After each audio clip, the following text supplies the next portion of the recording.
Di dalam Alkitab, makanan sangat penting. Di dalam Taman Eden, Tuhan salah satu perintah awal Tuhan adalah mengenai makanan. Buah mana yang mereka boleh makan dan buah mana yang mereka tidak boleh makan. Dan kemudian nanti di perjalanan padang gurun, Tuhan memberikan Israel makanan surgawi yaitu mana, dan ia memerintahkan mereka untuk menjaga hari Sabat, dan Allah bahkan menguji mereka dengan buah itu. Dan Yesus ketika ia datang, ia berkata bahwa ia adalah mana rohani, ia adalah mana dari surga itu. Dan kalau kita tidak memakan dagingnya dan minum darahnya, kita tidak akan memiliki kehidupan di dalamnya. Jadi Yesus pun berbicara soal makanan, ia memberikan makanan kepada pengikutnya, dan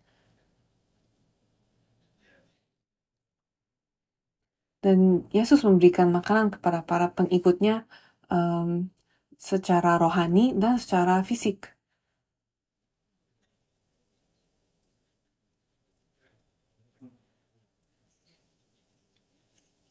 Jadi dari awal sampai akhir, kita lihat juga di kitab Wahyu, Rasul Yohanes diberikan buku kecil yang harus dia makan. Jadi dari awal sampai akhir kitab, kita melihat bahwa ada sebuah tema makanan. Jadi ada jadi saya berdoa dengan sungguh-sungguh supaya kamu dan kami dapat memakan makanan yang benar, dan kita memakan dari pohon kehidupan, dan itu akan memberkati kita dengan kehidupan yang kekal. Dan tema dan khotbah hari ini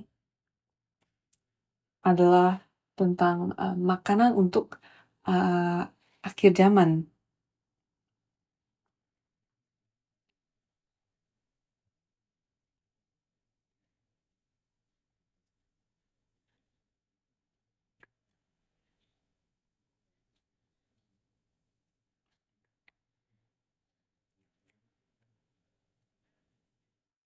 Satu hal yang Tuhan perintahkan melalui ayat bacaan kita hari ini, kita lihat bahwa ada dua peristiwa penting yang terjadi setelah bangsa Israel memasuki tanah Kanaan.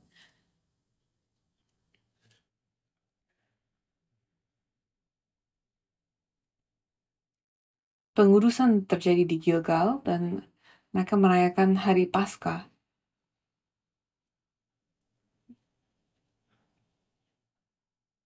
Dan Tuhan memerintahkan mereka untuk memakan roti yang tidak beragi dan berti gandum. Dan ini dua adalah hasil tanah. Jadi sebelumnya bangsa Israel, makanan utama mereka adalah mana. Tetapi setelah mereka memasuki Kanaan, memakan hasil tanahnya, mana itu berhenti diturunkan. Jadi bisakah kalian bayangkan, kalian baru saja masuki tanah Kanaan. Coba bayangkan kalian salah satu dari orang-orang Israel pada masa itu. Apakah kalian akan merasa bahagia atau takut atau apa? Karena kalian tahu siapa yang tinggal di tanah Kanaan. Itu orang-orang yang raksasa, kan? Jadi kalian mungkin merasa bahagia, tapi kalian ada sedikit perasaan takut karena kalian tahu bahwa akan ada peperangan melawan para raksasa itu. Dan Tuhan memberitahukan kepada kalian pada waktu itu, Tuhan kasih tahu kepada mereka bahwa mereka harus disunat. Jadi kalian melihat semua musuh-musuh itu mengelilingi kalian. Kalian sudah menyeberangi sungai Yordan, kalian tidak bisa kembali, kan? Kalian sudah memasuki tanah Kanaan, dan mungkin mereka sudah melihat kalian masukinya, tetapi Tuhan memerintahkan kalian untuk disunatkan. Apakah kalian mengikuti perintah Allah ini?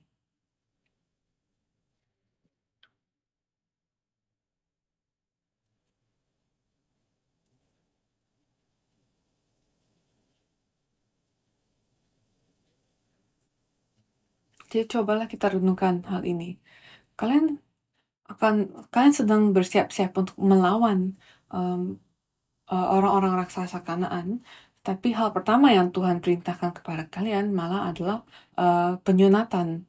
Dan kalau seseorang baru saja mengalami penyunatan, berarti orang itu perlu istirahat sekitar 3 hari. Jadi kedengarannya apa seperti Allah salah gitu, atau apakah Allah tidak mengerti rasa sakit setelah penyunatan?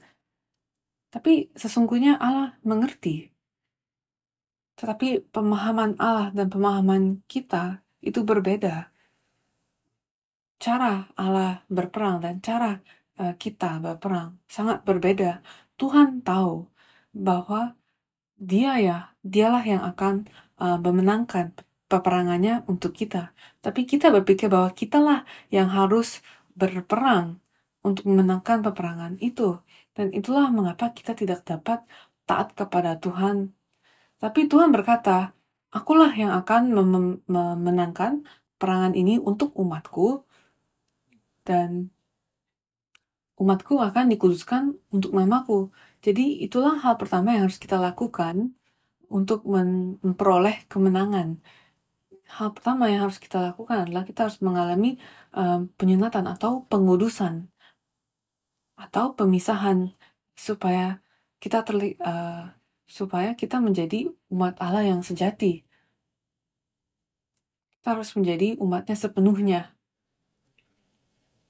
Dan sekarang Tuhan dan setelah memerintahkan penyunatan, Tuhan memerintahkan kepada bangsa Israel mengenai apa yang harus mereka makan. Jadi ada perubahan dalam makanan mereka. Makanan adalah bagian penting dalam kehidupan kita, tetapi makanan juga merupakan bagian yang sangat penting dalam sebuah pertempuran. Dan sama halnya dengan pertempuran rohani kita di dalam perjalanan iman kita. Apakah kita sedang bersiap-siap untuk peperangan rohani akhir zaman? Atau apakah setiap hari kita sedang melawan kuasa iblis? Dan agar kita dapat menang, kita harus memakan makanan yang benar. Dan seiring kita bertumbuh, makanan kita pun berubah kan. Ketika kita masih bayi, makanan kita semua halus kan. Dan mungkin kita hanya minum susu untuk beberapa bulan kan. Dan setelah kita sudah bertumbuh besar, makanan kita menjadi lebih keras, pelan-pelan lebih keras kan. Dan karena ada dan karena makanannya pun lebih bergizi, bayi yang sedang bertumbuh itu pun memperoleh kekuatan yang lebih besar supaya dia bisa mulai merangkak, mulai berjalan, berlari. Dan coba kita bayangkan makanan rohani. Apakah kalian ingat waktu pertama kalian memakan sebuah permen? Kalian pengen memakan permen itu setiap hari kan? Tapi ketika kalian sudah bertumbuh dewasa, kalian sadar bahwa hanya makan permen itu tidak sehat. Dan kita harus memakan makanan yang lebih bergizi, makanan yang lebih baik untuk apa yang kita butuhkan pada umur itu. Dan kita jadi mulai bisa memilih apa yang baik dan apa yang kurang baik untuk tubuh kita. Dan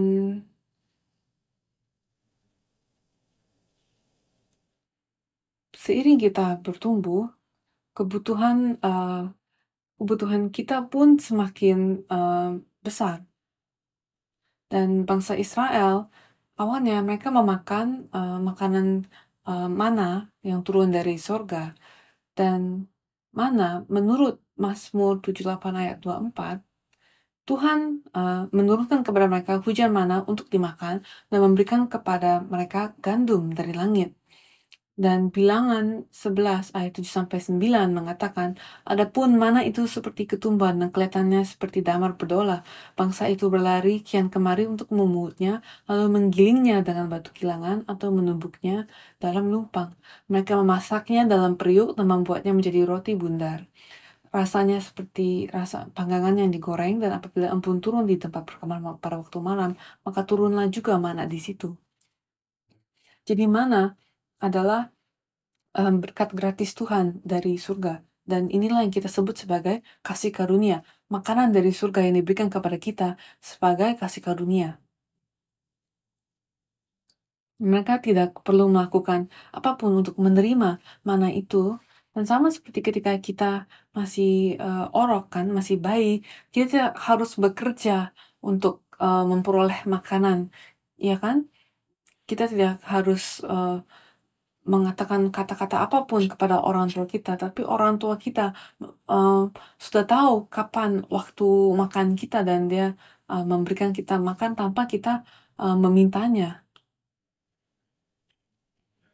Dan tetapi setelah mereka menyeberangi Sungai Yordan, makanan itu sekarang sudah tidak disiapkan lagi untuk mereka.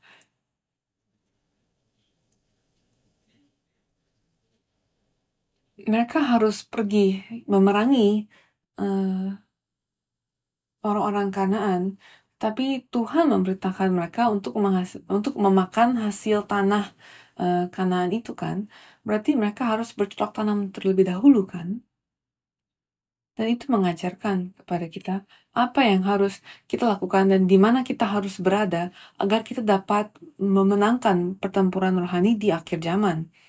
Ini adalah makanan yang harus kita siapkan. Kita harus cukup dewasa secara rohani di dalam iman kita supaya kita dapat pergi untuk mengambil hasil tanah itu untuk menjadi makanan kita.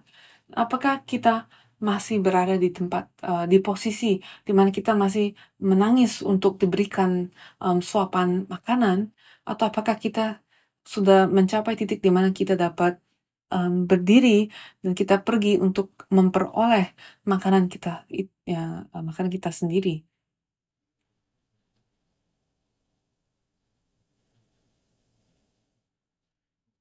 Atau apakah sekarang kita ada di posisi di mana kita tidak ada nafsu makan lagi untuk firman Tuhan? Tapi Tuhan bilang kita harus makan supaya kita dapat berperang. Kita harus memaksakan diri kita untuk menelan makanan itu. Dan itu, makanan itulah yang akan memberikan kita kekuatan untuk dapat berperang. Dan ketika kita sedang sakit secara rohani, ketika kita sedang mengalami banyak ujian, kita kehilangan nafsu makan kita kan. Kita terlalu fokus kepada makanan, kepada masalah kita, sampai kita tidak ingin makanan lagi. Dan bahkan mungkin kita berpikir bahwa kita akan makan firman Tuhan setelah masalah kita selesai. Tapi agar masalah itu selesai, kita harus terlebih dahulu makan firman Tuhan. Jadi, perubahan dalam kehidupan orang Israel soal apa yang mereka boleh makan, di padang gurun, tingkat iman mereka ada dalam sebuah posisi di mana mereka masih harus disuap, di mana mereka masih harus diberikan makanan itu supaya mereka bisa bertumbuh pelan-pelan. Tapi setelah mereka menyeberangi Sungai Yordan, mereka harus mulai mencari makanan mereka sendiri dan mereka harus memungut hasil tanah itu dengan kekuatan mereka sendiri.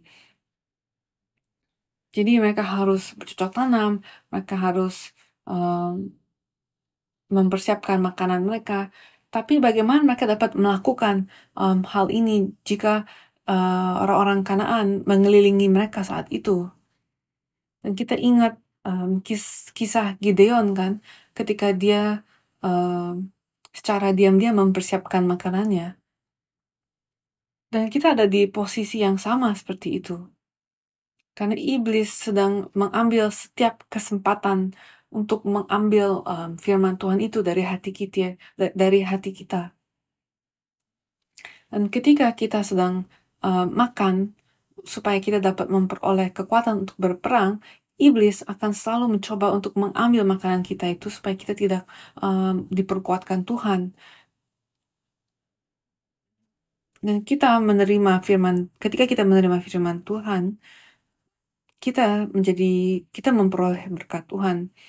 Dan iblis tidak ingin kita memperoleh berkat itu, maka dia mau mengambil benih-benih Tuhan itu, benih-benih kebenaran itu, makanan rohani itu. Iblis mau mengambilnya dari kita. Dan dia memberikan kepada kita pikiran-pikirannya yang jahat yang membuat kita tidak dapat fokus kepada firman Tuhan. Dan makanya pada awal khotbah hari ini saya mengajak kita untuk satu sama lain ingatkan, janganlah khawatir. Karena ketika kita khawatir, saat itulah iblis telah mengambil fokus kita.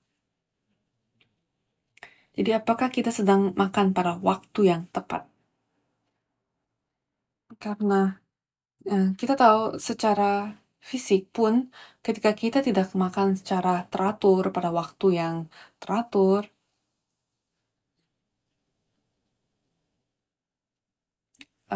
ketika kita kehilangan balance-nya itu, misalnya kita hanya makan 1 hari selama 7 hari, sama seperti kalau kita ada pengkajian Alkitab hanya seminggu sekali, apakah kita tidak makan apakah kita tidak makan setiap hari karena kita tidak suka orang yang mempersiapkan makanannya itu?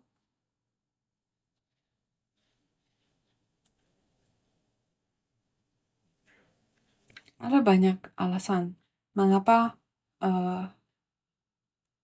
orang-orang mereka tidak memakan makanan rohani Tuhan, yaitu firman Tuhan setiap hari.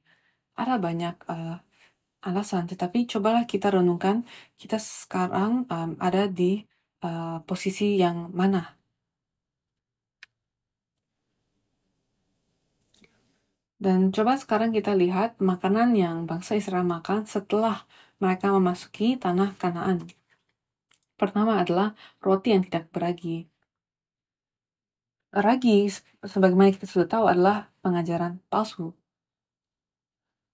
Tetapi di Matius 16 ayat 11-12 dikatakan, bagaimana mungkin kamu tidak mengerti bahwa bukan roti yang kumaksudkan? Aku berkata kepadamu, waspadalah terhadap ragi orang Farisi dan Saduki. Ketika itu barulah mereka mengerti bahwa bukan maksudnya supaya mereka waspada terhadap ragi roti, melainkan terhadap ajaran orang Farisi dan Saduki. Dan ajaran orang Farisi adalah kemunafikan. Mereka mengerti Alkitab tanpa ada tindakan dalam kehidupan mereka. Dan ajaran orang Saduki adalah pengaruh sekuler dalam iman. Mereka menaruh pikiran mereka menaruh budaya dunia ini dan mencampurnya dengan firman Tuhan. Dan kita harus bisa membedakan agenda kita, interpretasi kita, dan menerima firman dan menerima firman Tuhan secara murni tanpa ragi. 1 Korintus 5 ayat 6-8. Rasul Paulus menjelaskan tentang ragi. dikatakan, kemegahanmu tidak baik, tidak tahukah kamu bahwa sedikit ragi menghakimi seluruh adonan? Buanglah ragi yang lama itu supaya kamu menjadi adonan yang baru, sebab kamu memang tidak beragi, sebab anak domba Paskah kita juga telah disembelih, yaitu Kristus. Karena itu marilah kita berpesta, bukan dengan ragi yang lama, bukan pula dengan ragi keburukan dan kejahatan, tapi dengan roti yang tidak beragi, yaitu kemurnian dan kebenaran. Jadi kita menjadi apa yang kita makan. Kalau kita memakan ajaran orang Farisi dan Saduki, kita menjadi seperti mereka. Maka kita harus memakan ajaran tanpa ragi, yaitu ajaran Kristus yang murni.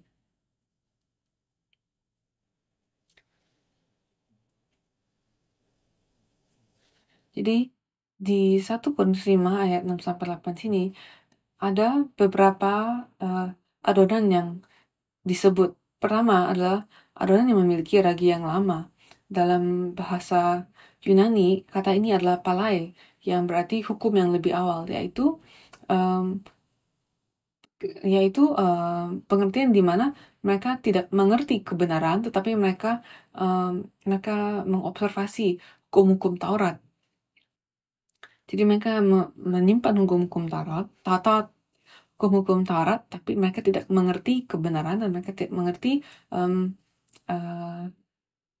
mengerti maksud sesungguhnya. Dan kedua, adonan keburukan, yaitu dalam bahasa Yunani kakos, yaitu sesuatu yang jahat.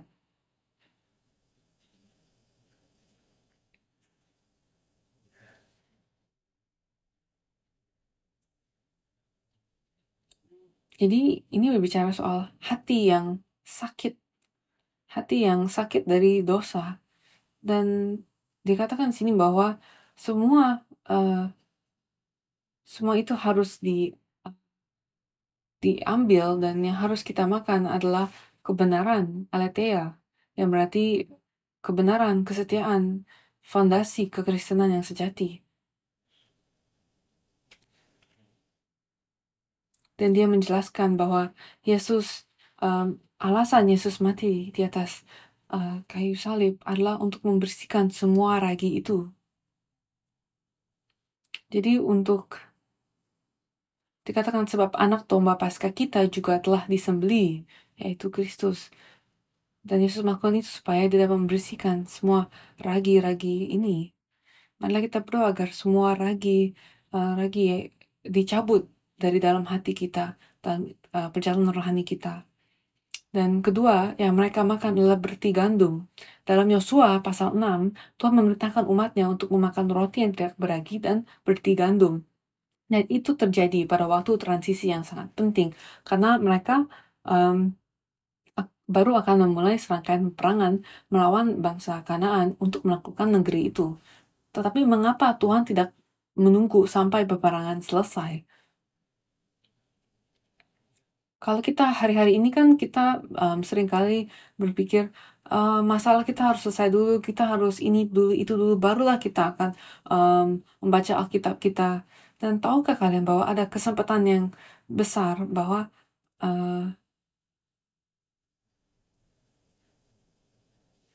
ada kemungkinan yang besar bahwa kita tidak akan kembali ketika kita mendahului masalah kita. Makanya Tuhan beritahukan kepada kita bahwa memberitahukan kepada mereka bahwa mereka harus makan berti gandum. Berti gandum adalah gandum yang dimasak dimasak di atas api. Dan belum lama ini kita mempelajari kitab Imamat, dan kita ingat soal dan kita lihat di Imamat 2 ayat 14 dikatakan, jikalau engkau hendak mempersembahkan korban sajian dari hulu hasil kepada Tuhan, haruslah engkau mempersembahkan bulir gandum yang dipanggang di atas api, emping gandum baru sebagai korban sajian. Dan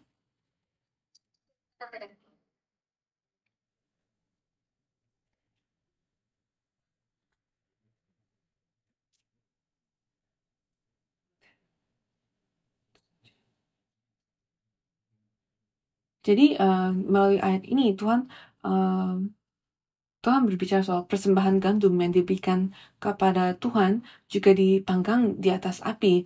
Maka konsepnya adalah untuk makan di meja Tuhan.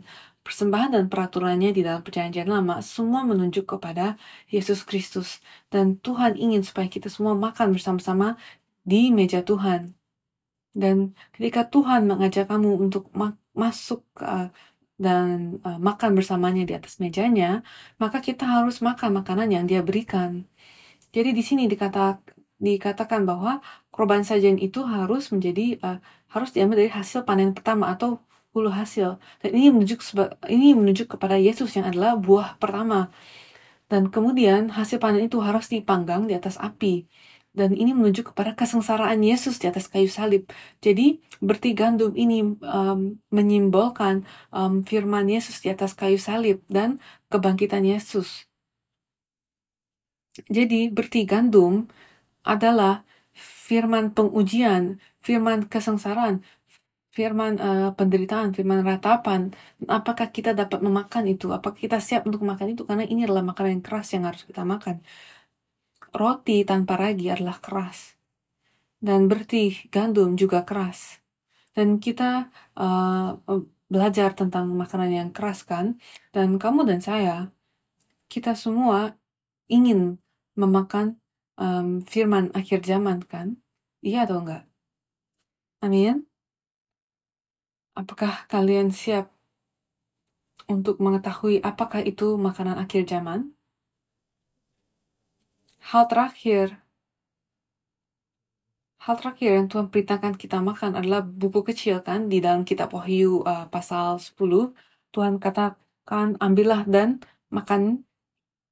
Dan Yehezkiel menjelaskan apa yang ada di dalam buku kecil itu, yaitu firman perjanjian dan di dalam perjanjian lama.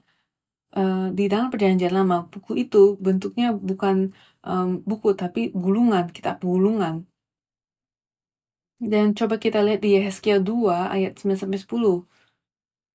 Dan aku melihat sesungguhnya ada tangan yang terulur kepadaku dan sungguh dipegangnya sebuah gulungan kitab. Lalu dibentangkannya di hadapanku gulungan kitab itu ditulisi timah balik dan di sana tertulis nyanyian-nyanyian ratapan, keluh kesah dan rintihan.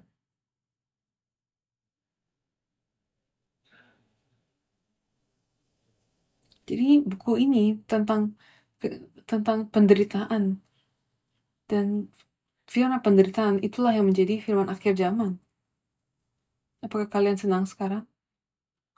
Apakah kalian sekarang mau memakan firman akhir zaman ini, makanan akhir zaman ini?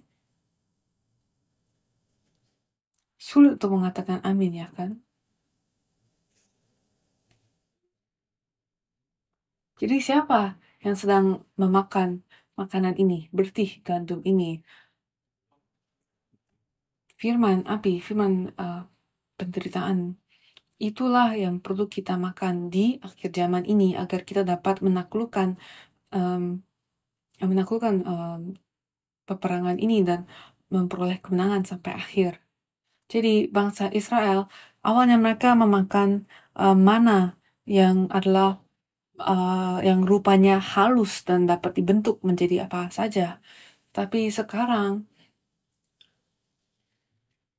orang-orang yang terbiasa dengan makanan halus harus tiba-tiba makan berti gandum yang sangat keras. Sangat sulit untuk mereka telan kan, untuk mereka makan makanan yang sangat keras dari apa yang mereka terbiasa. Tapi mereka tetap perlu memakannya. Kita tetap perlu memakannya karena Tuhan telah memerintahkan kita untuk memakannya. Jadi cobalah kita pikirkan mereka yang telah memakan bertih gandum ini. Cobalah kita pikirkan iman seperti apakah yang perlu kita miliki untuk masuki tanah Kanaan. Iman seperti apa yang perlu kita miliki untuk dapat memakan bertih gandum. Pertama, kita memerlukan iman yang dilatih atau diuji, karena tanpa pelatihan di dalam api, yaitu kesengsaraan dan penderitaan, tidak ada seorang pun yang dapat berdiri pada hari-hari terakhir. Jadi ketika ini dikatakan bahwa gandum ini adalah gandum kesengsaraan, gandum penderitaan, ini adalah firman yang kita yang kita pahami melalui kesengsaraan, melalui penderitaan. Dan saya yakin kalian sedang berjalan dalam iman selama bertahun-tahun. Pasti kalian ketika kalian sedang mengerti firman Tuhan, itu seperti melalui penderitaan dan percobaan, ya kan? Dan seringkali kita tidak dapat mengerti firman, seringkali kita tidak dapat mengerti kebenaran Tuhan tanpa kita melalui penderitaan. Jadi ini adalah firman yang Yesus berikan melalui penderitaannya, yaitu 7 pesan di atas kayu salib, yaitu Injil tentang kerajaan sorga. Dan ketika Yesus turun ke dalam bumi ini, itu adalah suatu penderitaan yang ia alami, dan itulah mengapa ini disebut sebagai firman penderitaan. Dan tanpa proses seperti ini, kita tidak dapat menaklukkan tanah Kanaan. Jadi siapa yang akan makan berti gandum ini? Siapa yang akan memakan makanan yang keras ini?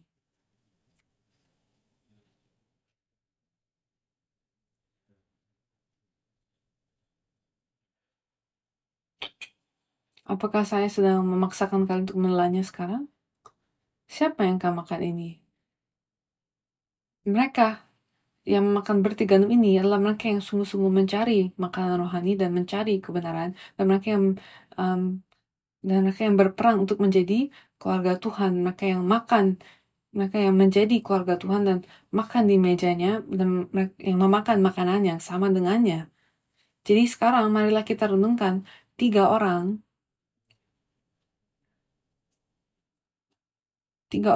yang menemukan berti gandum ini dan memakannya. Dan selain berti gandum ini, yaitu gandum yang dibakar di atas api, cobalah kita pikirkan bagaimana orang-orang ini menjadi bagian dari keluarga Tuhan. Pertama adalah Ruth. Ruth adalah seorang wanita Moab yang tercatat di dalam Kejadian 9, menurut Kejadian 19 ayat 37 dan Ulangan 23 ayat 3, orang-orang Moab tidak diizinkan untuk memasuki majelis umum umat Tuhan, dan mereka tidak boleh menjadi bagian dari keluarga Tuhan. Tetapi di Matius 1, nama Ruth terekam di dalam silsilah Yesus. Jadi dia bahkan jadi seorang wanita Moab bahkan menjadi nenek moyang Yesus Kristus. Dan cobalah kita lihat di Ruth pasal 2 ayat 14. Ruth itu mewakili Anda dan saya. Dan Boaz yang menjadi suami Ruth, dia menyimbolkan Yesus Kristus. Dan cobalah sekarang kita baca Rut 2 ayat 14. Ketika sudah waktu makan, berkatalah Boaz kepadanya, datanglah kemari, makanlah roti ini dan celupkanlah sopmu ke dalam cuka ini. Lalu duduklah ia di sisi penyapit-penyapit itu, dan Boaz mengunjukkan berti gandum kepadanya. Makanlah Rut sampai kenyang, bahkan ada sisanya. Dan saya berdoa agar Yesus pun mengundang kalian. Mengundang kalian sebagaimana Boaz mengundangnya Ruth. Ruth, datanglah ke mejaku, dan aku akan menyajikan berti gandum kepadamu. Dan di sini dikatakan bahwa ketika Ruth memakannya, ia makan sampai kenyang. Dan kenyang di sini menunjuk bahwa bahkan dia kenyang, bukan perutnya saja bukan kenyang, tetapi Ruth kenyang dengan kehidupannya. Jadi bukan suatu kebetulan ketika Ruth datang ke Bethlehem dan menemui Boaz dan menjadi ibu Obed dalam silsilah Yesus.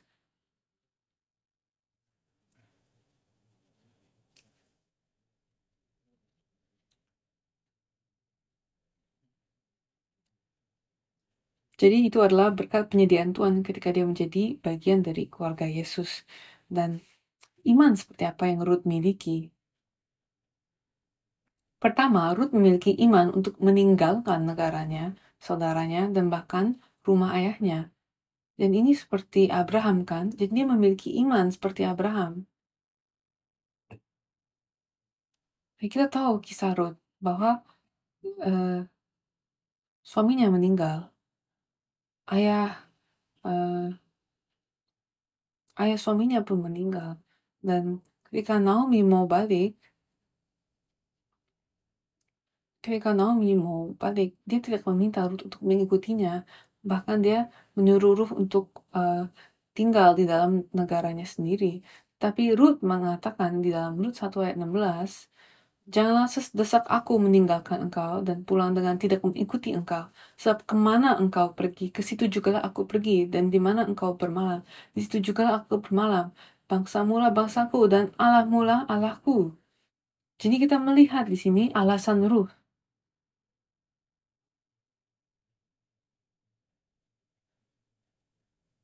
Ruth bertemu dengan, dia berjumpa dengan Allah melalui Naomi. Sehingga bagi Ruth, kemanapun Naomi pergi, kesitulah Allah berada. Jadi ia mau bersama-sama dengan Allah, maka ia akan mengikuti, maka ia memutuskan untuk mengikuti Naomi, demi ia dapat terus berjumpa dengan Allah. Dan Ruth melihat bahwa kalau dia mengikuti Naomi, dia akan mengalami banyak penderitaan di bangsa Israel karena dia adalah seorang wanita Moab. Tetapi dia tidak takut dan dia tetap memilih untuk mengikuti Naomi. Jadi tidak ada apapun yang dapat memisahkan dia dari Naomi.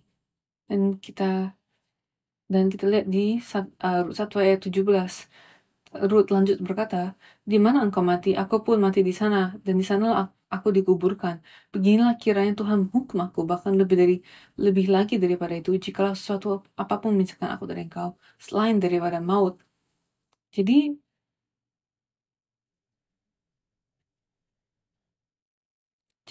di sini Ruth berkata, walaupun saya meninggal, tapi hubungan saya dengan firman ini tidak boleh diputuskan. Dan inilah iman yang Ruth miliki. Dan coba kita lihat sosok kedua, yaitu Abigail. Abigail adalah orang yang menjadi istri Daud. Dan Daud pun masuk ke dalam silsilah Yesus kan. Dan pada suatu tempat yang disebut Maon, ada seorang yang bernama Nabal, dan dia adalah orang yang sangat kaya. Dan saat itu Daud berkata, lalu Daud menyampaikan pesan kepada Nabal, yaitu kalau kita boleh makan bersama-sama. Dan dalam bahasa Ibrani, kata yang Daud gunakan adalah Daud berkata untuk makan pada hari perayaan. Jadi kata itu adalah tov yang berarti hari perayaan atau bahkan hari Tuhan. Jadi yang Daud sebenarnya minta bukanlah untuk makan bersama Nabal, makan makanan saja, tetapi untuk menyembah Tuhan bersama. Tapi yang Nabal katakan adalah, siapakah Daud? Saya tidak mengenal dia. Jadi Nabal ini menyimbolkan orang-orang Farisi.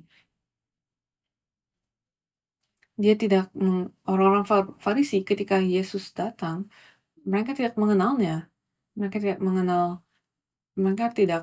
mengenalnya sebagai Tuhan. Dan itulah yang terjadi di sini juga. Dan nama Abigail berarti orang yang menyukakan hati bapaknya. Dan Abigail adalah seseorang yang pandai. Dia memiliki pengertian yang benar. Jadi dia memiliki pengertian yang benar akan kehendak Tuhan, dan dia menyediakan apa yang diperlukan supaya kehendak Tuhan itu dapat dipenuhkan. Dan kita lihat di 1 Samuel 25 ayat 18 dikatakan, lalu segeralah Abigail mengambil 200 roti, 2 buyung anggur, 5 domba yang telah diolah, 5 sukat bertih gandum, 100 buah kue kismis, dan 200 kue ara, dibuat nyala semuanya ke atas keledai. Jadi ini adalah makanan-makanan yang Abigail persiapkan untuk Daud. Tetapi kalau kita lihat, ini seperti dia seolah-olah sedang bersiap-siap untuk korban persembahan kan. Dan Abigail kemudian pun menjadi bagian dari keluarga Yesus kan. Dan terakhir kita akan melihat sosok Barzilai yang melayani gereja dengan setia. Dan ketika Daud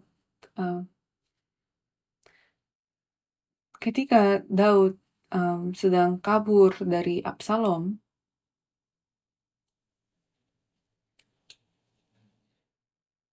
Daud sebelum dia mati, dia kasih tahu kepada anaknya Salomo, ingatlah Barzilai dan anak-anaknya, jagalah mereka, karena Barzilai adalah orang yang sangat penting dalam kehidupan Daud.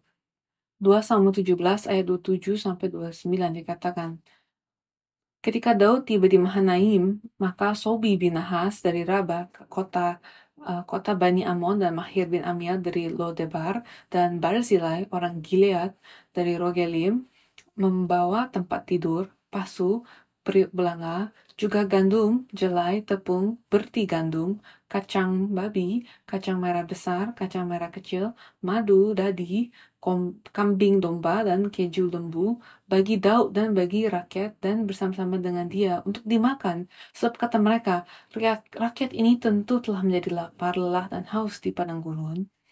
Jadi Barzilai memberikan dengan hati yang sangat tulus. Dia memberikan apapun yang dapat dia berikan kepada Daud. Jadi ketiga orang ini memberikan seluruh hati mereka untuk tetap menjadi bagian dari keluarga Tuhan dan untuk ikut serta dalam pekerjaan Tuhan. Dan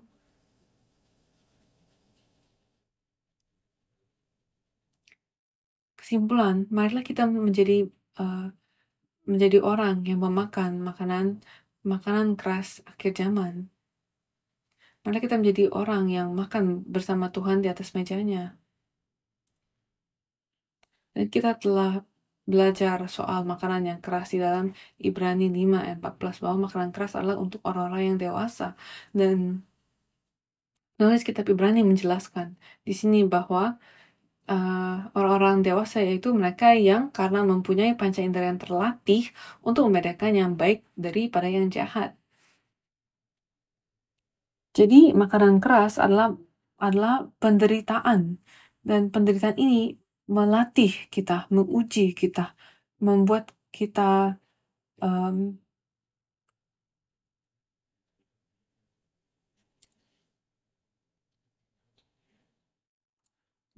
dapat membedakan apa yang baik dan yang jahat. Dan hasil dari buah pengetahuan akan yang baik dan yang jahat itu membuat kita tidak dapat membedakan apa yang baik dan yang jahat. Tetapi sekarang melalui makanan yang keras ini kita dapat membedakan apa yang baik dan yang jahat. Dan itulah saat kita akhirnya siap untuk memakan dari pohon kehidupan. Dan di dalam Kejadian 3 ayat 22, Tuhan berkata,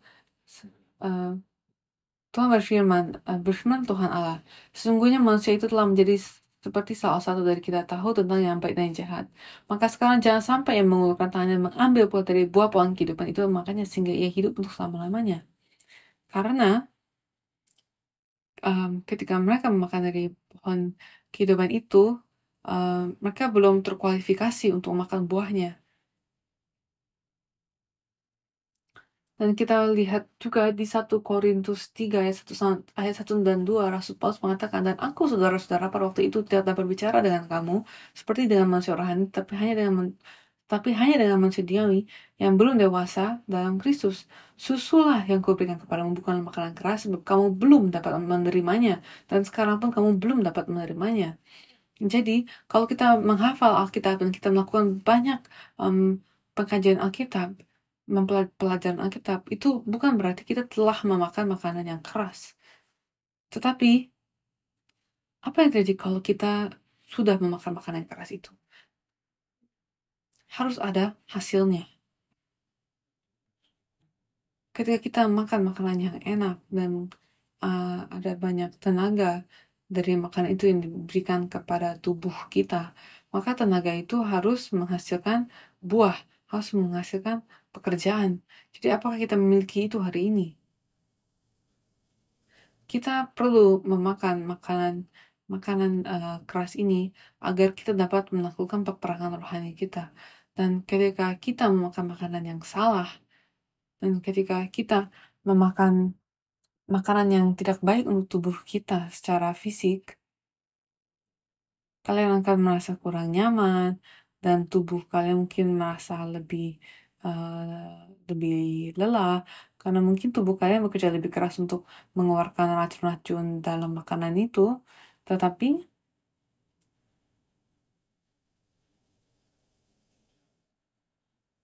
tetapi kemudian ketika makanan itu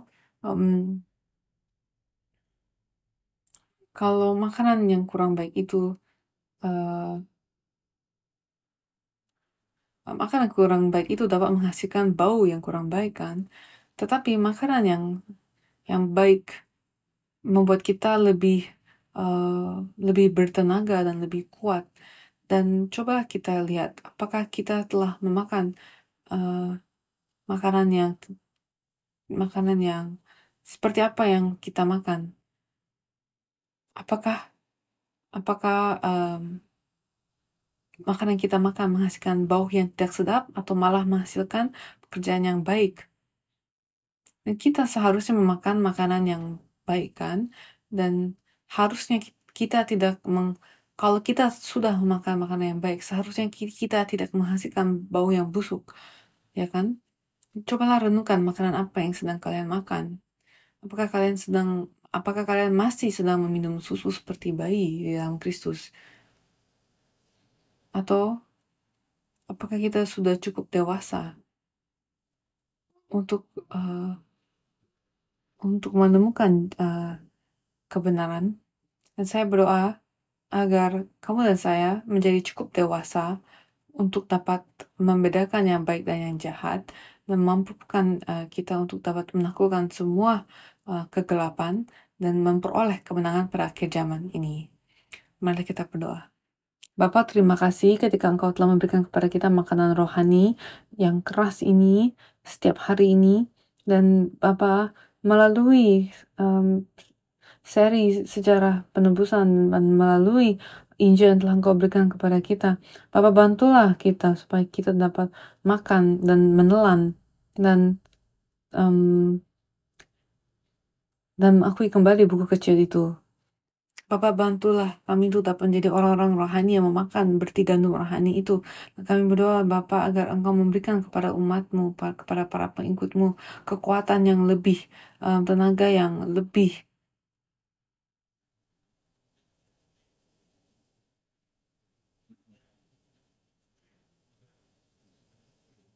Bantulah setiap kami untuk dapat menaklukkan setiap masalah kami. Dan Bapa, kami percaya bahwa Engkau lah yang akan memberikan kepada setiap kami kasih karunia untuk dapat melaluinya. Dan kami ucap syukur kepadamu Bapa. Dalam nama Tuhan Yesus kami berdoa dan ucap syukur. Amin.